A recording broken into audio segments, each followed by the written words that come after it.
Hi guys, मेरा नाम है साहिल खन्ना और आज की वीडियो शुरू करते हैं। सबसे पहले न्यूज अडानी स्कैम की है। तो भाई ये बहुत बड़ा स्कैम निकल के आ सकता है, ऐसा लग रहा है। ये कहानी तब उठी जब सुचेता दलाल ने एक ट्वीट किया जहां पे एक ग्रुप के बारे में उन्होंने बात करी, और ग्रुप सबको पता ही था कि अडानी ग्रुप के बारे में यहाँ पे बात हो रही है, क्योंकि वही सबसे ज्यादा अजीबो तरीके से बड़ा है। मैंने कई बार बोला भाई अडानी ग्रुप बहुत ज्यादा बढ़ता जा रहा है, और हमेशा हम देख रहे थे जिस तेजी से वो बढ़ रहा था, फंडामेंटली कुछ भी नहीं था बैक, पर बढ़े जा रहा था। अभी भी ये जो मैं चीजें बता रहा हूं ये मेरा खुद का हाइपोथेसिस है, ये मुझे लगता है, ये कुछ मैंने रिसर्च करी है और उन सबको जोड़ जोड़ के मैं आपको एनालिसिस बता रहा हूं। ठीक है, हो सकता है कि मैं गलत भी हूं, पर एक बार मेरे पूरे लॉजिक को समझने की कोशिश करना, एंड में आपको फिर समझ में आएगा। फंडामेंटली इतना अच्छा नहीं हो रहा था। इसका मतलब क्या था? जब भी आप किसी कंपनी के शेयर्स लेते हो तो क्यों लेते हो? क्योंकि आपको लगता है फ्यूचर में कंपनी ग्रो करेगी, है ना?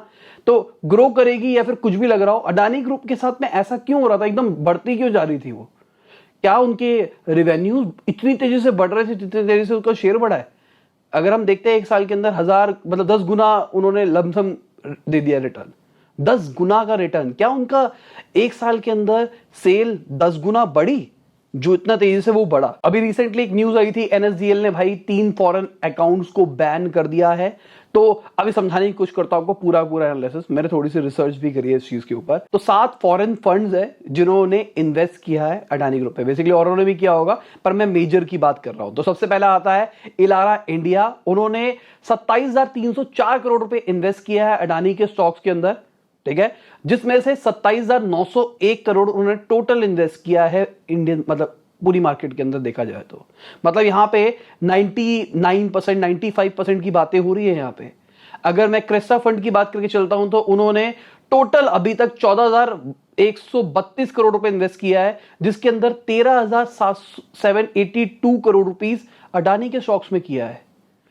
इसी की तरह अब्दुल्ला इन्वेस्टमेंट है, उन्होंने भी यही किया है। वेस्परा है, एशिया इन्वेस्टमेंट है, एलटीएस इन्वेस्टमेंट है, एपीएमएस इन्वेस्टमेंट है। इन सब ने 95% जो इनका पोर्टफोलियो है वो अडानी के पोर्टफोलियो के अंदर है।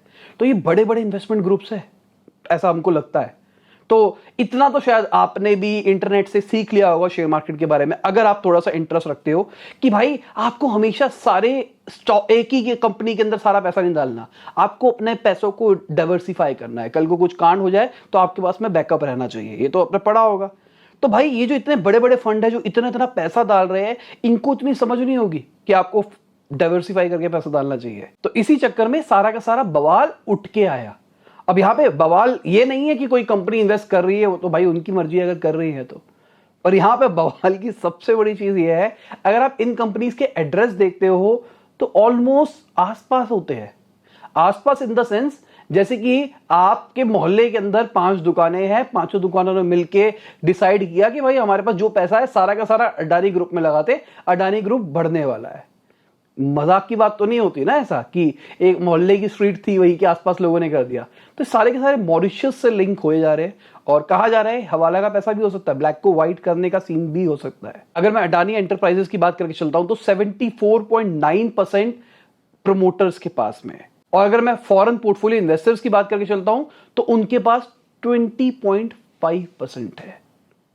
ठीक है, जो कि अभी जिनके बारे में अभी हम बात कर रहे हैं। बाकी आ गया रिटेल इन्वेस्टर, तो उन्होंने पैसा डाल डाल के शेयर्स को बढ़ाया।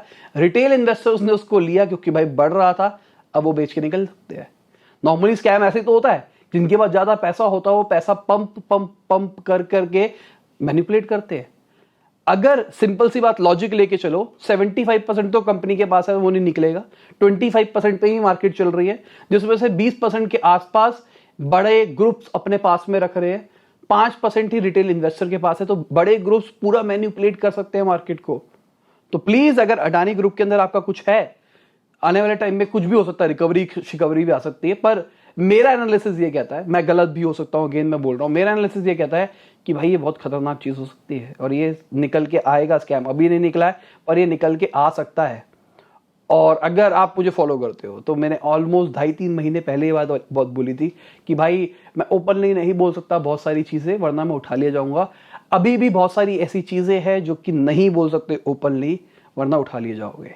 ये चीजें तो मैं बेस्ड ऑन फैक्ट बोल रहा हूं, और मैं अपना एनालिसिस कह रहा हूं कि ऐसा ऐसा हो सकता है, तो यहां पे मैं कुछ गलत नहीं हो रहा, और बाकी चीजों में कुछ भी हो सकता है। पर यहां पे एक और सवाल उठ के आता है, अडानी पोर्ट्स इस लिस्ट के अंदर क्यों नहीं आ रहा है? जो भी मैं आपको लिस्ट दिखा रहा हूं उसमें ज्यादातर होल्डिंग बाकी कंपनीज की, अडानी पोर्ट्स की नहीं, क्योंकि वो निफ्टी 50 में आता है, इंडेक्स फंड है। इंडेक्स फंड को अगर मैनिपुलेट करोगे तो पकड़े जाओगे, ठीक है? तो भाई बहुत बड़ी गेम चल रही है। और अगर अपनी मार्केट की बात करके चलते हैं तो भाई मार्केट भी बढ़ती जा रही है।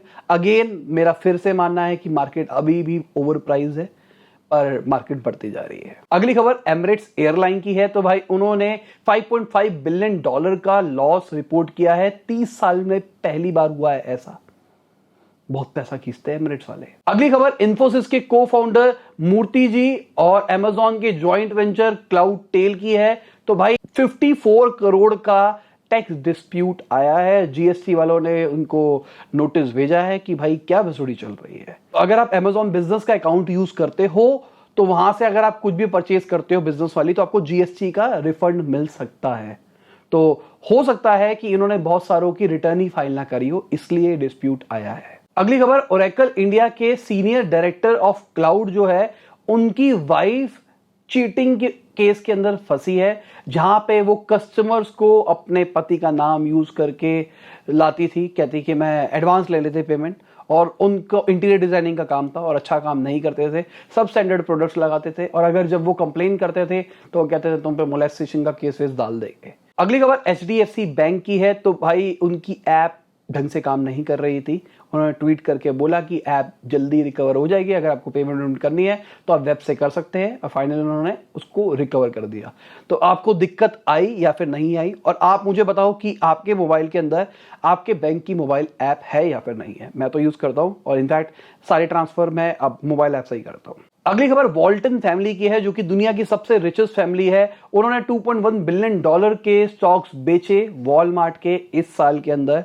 वॉलमार्ट की केस स्टडी नहीं देखी तो देखो भाई, मजा आ जाएगा, बहुत ही जबरदस्त है मेरी नजरों के अंदर। तो मतलब उसको देख के आपका दिमाग खुलेगा बहुत नेक्स्ट लेवल का बिजनेस करने का। अगली खबर कोल इंडिया की है। उनका कहना है वो हर साल 5% के आसपास मैन पावर को कट करेंगे आने वाले 5 से 10 साल तक, अपनी कॉस्ट बचाने के लिए। अगली खबर वेदांता की है। उनका कहना है कि उनका जो स्टाफ गया है, मतलब जान से गया है वायरस के चक्कर में, उनके फैमिली को पूरा कंपनसेशन मिलेगा जब तक वो बंदा रिटायर नहीं, कि उसकी एज नहीं आती थी तब तक। अगली खबर इंडिया के अनएम्प्लॉयमेंट रेट की है। तो भाई उसके अंदर डिक्लाइन आया है सीएमआई के डेटा के हिसाब से, क्योंकि वायरस की सिचुएशन बेटर होती जा रही है, केसेस कम होते जा रहे हैं। अगली खबर टोयोटा किर्लोस्कर की है। तो भाई उन्होंने अपनी प्रोडक्शन को पार्शली स्टार्ट कर दिया है कर्नाटका के प्लांट के अंदर। तो फॉर्च्यूनर लेनी है तो आपको मिल सकती है। अगली खबर बायोकॉन के चेयरपर्सन किरण की है। उन्होंने बोला कि कोविड-19 की वजह से इकोसिस्टम डेवलप हो गया इनोवेशन का इंडिया के अंदर, लोग अलग अलग सोचने लग गए। मैं अपनी बात करूं तो भाई मेरे को वायरस सिचुएशन के चक्कर में अपने आप से बहुत सारे क्वेश्चन पूछने का मौका मिला, मेरे को आराम से रिलैक्स बैठने का मौका मिला, ये सब कुछ मिला, और इसके चक्कर में मैं अलग डायरेक्शन में हो गया। मुझे पता लग गया मैं क्या क्या गलतियां कर रहा था, मैं किस चीज को कैसे बेटर कर सकता हूं। आपके साथ क्या हुआ नीचे कमेंट में बताओ। और इसी के साथ आज की न्यूज खत्म होती है। उम्मीद करता हूं आपको मजा होगा। लाइक कर देना, शेयर कर देना, कमेंट बताना वीडियो कैसी लगी। बाय, गुड नाइट, शब बखैर, खुदा हाफिज, गुड मॉर्निंग, आफ्टरनून, जब भी आप वीडियो देख रहे हैं। और हो सकता है भाई आज लोग कहे कि भाई एनर्जी कम है, कुछ भी है, तबियत बहुत ज्यादा खराब हो रही थी, सिर घूम रहा है, चक्कर आ रहे हैं मेरे को इस टाइम भी, और ऑलमोस्ट मैं कहूँगा रात के इस टाइम 1:30 बज रहा है, और एडिट करते करते शायद मुझे आधा 1 घंटा लग जाएगा, अब एडिट अपलोड वगैरह वगैरह करते करते। और वीडियो जरूरी, आपको ये लोग कहेंगे भाई वीडियो जरूरी क्यों थी? क्योंकि अडानी वाले के चक्कर में मुझे ऐसा लगता है कि शायद मैं पहला हो सकता हूँ इंटरनेट के ऊपर अभी के टाइम पे। मतलब मुझे नहीं पता पिछले 3-4 घंटे में अगर किसी ने डाला हो कुछ, तो क्योंकि मेरी तबीयत खराब थी, मैं थोड़ा सा रिलैक्स कर रहा था, तो अगर किसी ने नहीं डाला हो तो शायद मैं पहला हो सकता हूँ जो कि एक पूरा एनालिसिस देगा इस चीज़ के ऊपर, इसलिए मैंने जल्दबाजी करी है। और अगर अच्छा लगी है तो भाई शेयर कर दिया करो, खासकर ये वाली न्यूज़ तो शेयर कर ही देना यार, जो आगे वाला सेक्शन था, क्योंकि वो बहुत सारे लोगों को फायदा हो सकता है उससे।